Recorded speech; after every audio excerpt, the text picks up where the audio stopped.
Сайн бацгаана уу та бүхэнд энэ өдрийн мэндийг хүргэе. Би бичлэг хийгээгүй нэлээд удсан байгаа. Бараг 7 сар болсон. Тэгээд энэ хугацаанд би ажлаа сольсон, дээрээс нь амьдарч байсан байрнаас нөөсөн гээд нэлээд олон ажлыг амжуулсан байгаа. Энэ удаагийн бичлэгээрээ би та бүхэндээ Солонгост хэрхэн суралцах вэ гэсэн сэдвээр ярилцах болно. Тэгээд ялангуяа эцэг эхээс мөнгө авахыг хүсэхгүй байгаа болон одоо эцэг эхийн төлбөрийн төлөх боломжгүй хүүхдүүдэд энэ бичлэг их тус болно гэж найдаж байна. Солонгост өөрийнхөө сургалтын төлбөрийг төлөөд тэгээд хажуугаар нь амжиргааны зардлыг олох бүрэн боломжтой. Тэгээд бичлэгийг эхлүүлцгээе.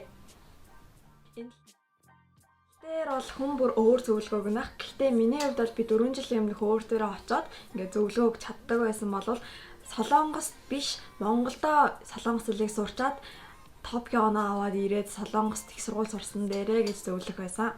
Тэгээд ерөнхийдөө бол заавал хэлний бэлтгэлээр ирэх хэрэгтэй байна гэх юм бол ядаж солонгос хэлний топ 3-тай ч юм уу те солонгос хэлийг ерөнхийдөө уншиж жоохон сонсоод жоохон ойлгодог хэмжээнд байх юм бол ирэхэд мөнгө болон цагаа хэмнэх боломжтой болно. Хэлний бэлтгэл орохоор заавал зуучлалаар дамжуулж ирэхээс аргагүй болсон байгаа. Их гайгүй сургуулиуд нь хувь хүнээс материал авахгүй гэдэг болсон байлээ.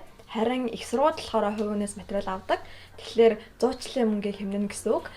Би өөрөө хуваараа Монголоос виз мэдүүлээд их сургуульд ирсэн байгаа. Гэхдээ эхлээд бол зуучлалын газраар дамжуулсан дээр нь болоо гэж одоо судалж үзсэн. Гэхдээ зуучлалын газраас надаас шаардсан зүйлс надад бол байгаагүй. Нэг талаараа үйл хөдлөх хөрөнгө, хоёр талаараа батлан дагч буюу байнгын орлоготой хүн, гурав талаараа тэр зуучлалын хөлсийг эхэлж төлөх гэ байсан. Тэгээд энэ гурав надад байгаагүй учраас би зуучлалын газраар дамжих боломжгүй байсан. Тэгээд тэгсэн ч гэсэндээ гэж бодоод тэр зуучлалын газраас зохион байгуулдаг Солонгосын боловсролын үзэсгэлэн дээр очсон. Тэгээд тэнд очиод би Кугмин гэдэг одоо өөрийнхөө явдаг сургуулийнхаа талаар олж мэдээд Солонгос багштай ярилцаад иймэрхүү юм байдаг. Тэгээд Токио оноо болохоор ингэж тэтгэлэг авах боломжтой байгаа гэдгийг бүгдийг судлаад тэгээд өөрөө материал өгөхөөр шийдээд материалаа бүрдүүлж эхэлсэн. Ерхэд бол тэр үзэсгэлэнгээс гараа шууд материалаа бүрдүүлж эхэлсэн. Кугминик сургуулийг сонгох болсон гол шалтгаануудын минь нэг болохоор Кугминик сургууль нь итгэмжлэгдсэн сургуульд багтсан байсан. Итгэмжлэгдсэн сургууль гэхлээрээ одоо сургуультай тэнцээд урилга авчих юм бол виз мэдүүлэхэд арай хөнгөлөлттэй маягаар виз мэдүүлэх боломжтой гэдэг юм билээ. Тэгэхээр та бүхэн ч тэр итгэмжлэгдсэн сургуулийн тухай судлаад үзэх хэрэгтэй байгаа.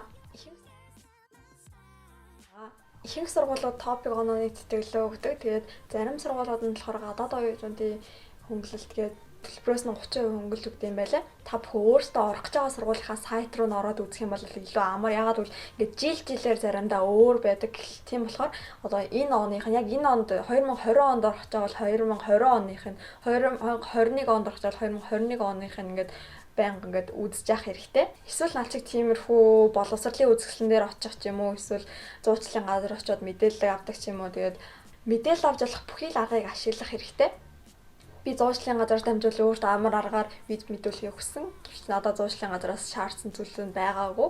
Тэгэхээр яг царгуу тэнцээс авсан мэдээлэлээ ашиглаад би Солонгост өөрөө хуваараа визээ мэдүүлж ирсэн. Бас өөр тэтгэлийн талаар мэдхийг хүсэх юм бол www.studyinkorea.go.kr гэдэг сайтнаас мэдээлэл авах боломжтой байгаа шүү. Ерөнхийдөө бол их сургуулаа зөв сонгох нь маш чухал асуудал. Яг өөрийн чинь хүссэн мэргэжил байгаа эсэх дээрээс нөө төлбөрийн хувьд боломжийн эсэх ямар нэгэн байдлаар тэтгэлэг авахгүй байсан тохиолдолд тэр сургуулийн төлбөрөө өөрөө төлж чадах хэсэг нь маш их чухал. Жишээ нь одоо миний хувьд болохоор нэг семестр нь 3,700,000 воны төлбөртэй сургуульд тэр мэргэжлийг сонгоод суралцж байгаа. Тэгээд би анх сургуулаа сонгохдоо би одоо 3,700,000 воныг гайгүй төлчих байхаа гэж бодоод тэр мэргэжлийг сонгох болсон байгаа. Тэгээд зөндөө олон хямдхан сургуулиуд бас байгаа.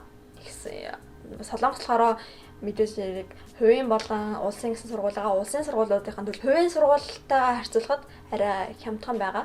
Тийм болохоор тэр талаар ч сайн судалж үзэх хэрэгтэй байгаа. Төлбөрөө өөрсдөө төлдөг оюутнуудын хувьд болохоор байнгын ажил нь зүгээр юм болов уу гэж би боддог.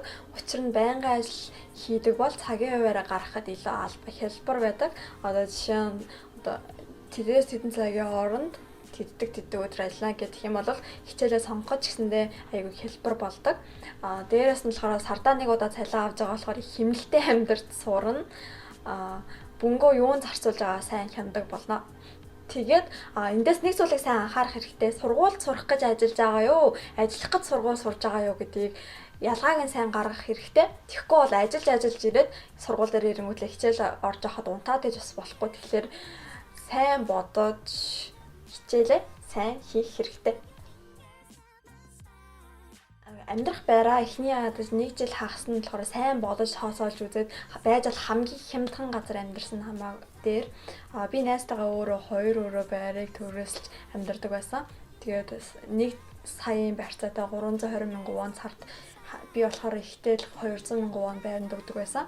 Тэгээд энээс хямдханаар амьдарч болохоор бол тий айлын хажуу өрөөнд ч юм уу эсвэл найзтайгаа хамтраад кушван ч юм уу ямар нэгэн байдлаар байж бол хамгийн хямдханаар амьдарсан дээр сард 200,000 воныг байрандаа өгөөд ерөнхийдөө бол мөнгөө цуглуулсны хүчээр би одоо байгаа байрныхаа барьцааг нь цуглуулсан. Байж бол хамгийн хямдхан газар амьдарсан дээрээ гэж зөвлөх байна. Тэгэхээр би бол нэг ч удаа сургуулийн дотор байранд амьдарч үзээгүй. Манай сургуулийн дотор байр болохоор нэг өрөөнд 4 үнэтэй. Сургуулийн дотор байранд амьдарч чадна гэх юм бол сургуулийн дотор байр их хямдхан. Хамгийн сүүлд би өөрийгөө танилцуулъя. Би болохоор Көгминик сургуулийн 2 дугаар курсаа оюутан удахгүй 9 дугаар сард 3 дугаар курсаа оюутан болон намайг ундрах чаргал гэдэг. Тэгээд би анх их сургуульд орохдоо 70% топын тэтгэлэг авч яасан. Тэгээд суралцах явцдаа дүнгийн тэтгэлэг гээд 30-аас 50% дүнгийн тэтгэлгүүдийг авсан. Тэгээд зарим сургуулиудад гадаад оюутнуудад тэтгэлэг гээд 30% хөнгөлдөг гэсэн. Гэхдээ манай сургууль болохоор ерөөсөө тийм юм байхгүй. Тэгээд дүнгээл сайн гаргах ёстой. Тэгээд дүнгээ сайн гаргах чадахгүй бол тэгэл зүгээр шууд тэгээд бүхэл төлбөрөө төлнө ингээл тийм л зарчимтай явагддаг. Тэгээ би болохоор эцсийнхээс ямар нэгэн мөнгө авахгүй их сургууль суралцдаг оюутнуудад нэг. Тэгээд энд амьдардаг хүүхдүүд ихэнх нь өөрсдөө бүх юмаа зохицуулаад өөрсдөө болгодог хүүхдүүд байгаа. Зарим хүмүүс хараад мундаг юмаа гэдэг, зарим нь болохоор 100% тэтгэлэг аваад сурч чадахгүй арцаагүй маач гэж хэлдэг. Тэгэхдээ бид бүгд өөрсдийнхөө хэмжээнд хичээж байгаа. Тэгээд та бүхэнд амжилт хүсье. Ямар нэгэн асуух зүйл байвал доор комент хэсэгт үлдээгээрэй. Миний видео таалагдсан бол лайк дараад subscribe хийгээрэй. Тэгээд дараагийн бичлэгээр уулзцагаа.